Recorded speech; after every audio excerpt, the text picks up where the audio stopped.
Welcome back to another Everything video. Today we're just gonna go over something that kind of stressed me out and I really just wanted to vent, right? If you saw the title, you know what this video is about. If you look back at my channel history, I used to make Genshin videos. I would get around 3K, 6K views, whatever. It didn't matter to me, right? The point was I really enjoyed Genshin. I did.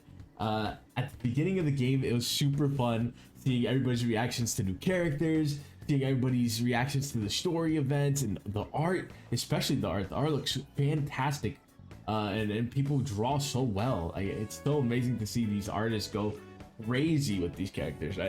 I love it, and that's the good part, right?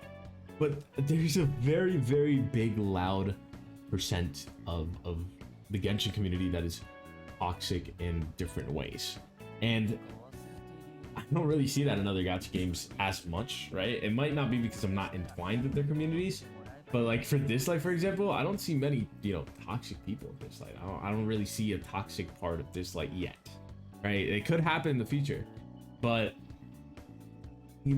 I really enjoyed the beginning of this game, and then it was drama after drama after drama. First it was like Tectone getting into drama with Enviosity, and all these content creators were clashing, right? And it was creating these like toxic splits between communities, and not even if you count out those communities, there's toxicity running around, and people being racist out of all things. Like, I bring this up because recently they announced the Dendro Archon Sumeru, which we finally got after so long. We already knew Sumeru was coming out like months and months ago, and they finally got it. And Dendro's a completely new element. It's gonna bring a lot of new interactions into the game, a lot of new comps, right? It's a fresh update. It's finally a fresh update instead of just a story mission, right? And the second Sumeru's leaks drops, they're dropped. And I don't blame them for getting angry because of the representation in this game, right? Whether it be skin color or race, right? I just don't like that Genshin itself gets into drama so often because it's such a big game, and it has a lot of good people in the community, right? Not to downplay those people, artists, good people that play this game for fun and like to share, their excursions, right? And then there's people that just want to cause drama and instigate against each other, and they start clashing. It hurts. It hurts. I spent so much money on this game because I loved it, and I play Genshin because I loved it. And I used to love playing with friends, but my friends are leaving. My friends left. I don't have many friends on Genshin anymore because they didn't like the community. And they always gave me that reason. I'd be like, hey, you want to hop on Genshin? They're like, nah, man, I uninstalled it. I didn't really like the community. I don't like playing games that have a bad community or whatever, right? And, it really disheartened me to play Genshin. I was really sad because I was like, dude, the whole experience is to travel and be with friends and have fun. It just seems like it's impossible for that to be the case anymore. Everybody ties the game to its community, and people are leaving because of its community, and I understand that point of view.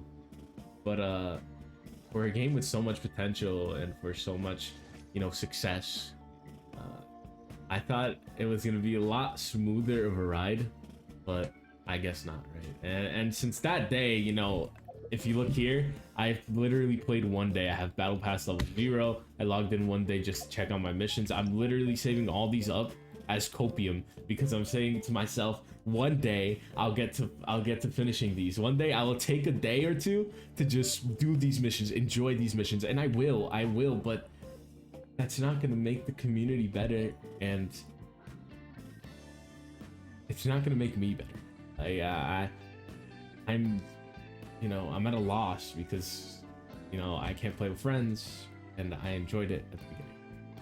I'm posting this on the channel more of a rant sort of thing, but this is the reason I quit Genshin. It's disheartening to see a community fall apart like this. And this, a huge part of it is the disconnect between Hoyoverse and its community. As much as its community screams at Hoyoverse, take the anniversary for example. Even though the community was in the wrong for downloading other apps that had nothing to do with Genshin and all that shit, like that was super cringe. I hated that, and I'll never back that in my life, right? But people were crying for, you know, better anniversary gifts, and they got like 600 pre-rolls, which is, if you don't know, like 4 or 5 something, right? I think it has to do with the huge disconnect between the community and the company, more than a disconnect in the community. But there is obviously both, right? I'll probably end up playing the new Dendro update to check it out. Maybe pull for the new character if I want to. I'm not sure if I will. I don't know, man. I don't know what to say. I love Genshin, man. I wish I could make so much content out of it. I could. Technically I could, but I don't enjoy it. I don't enjoy making content out of Genshin because I'm scared. Right? I'm scared of the community. I'm scared of saying the wrong thing. I'm scared of a bunch of things, right? Of offending somebody. I don't like offending people, right? And it's really hard in the Genshin community because there's a lot of splits. And if I say one thing, it could lean towards a bias to the other side of the community. Like, man, I don't know. It's scary. It's scary as a content creator, but it's more scary as a player. Anyway, I'm sorry for a down video. I will get back to Dislight. I'm actually gonna release a video right after this one, and it's gonna be a Dislight showcase. So I hope you guys enjoy that. Most likely I'm by Adina. But anyway, thank you guys so much for watching. Thank you for listening to me rant. I had to get it out. And see you in the next one.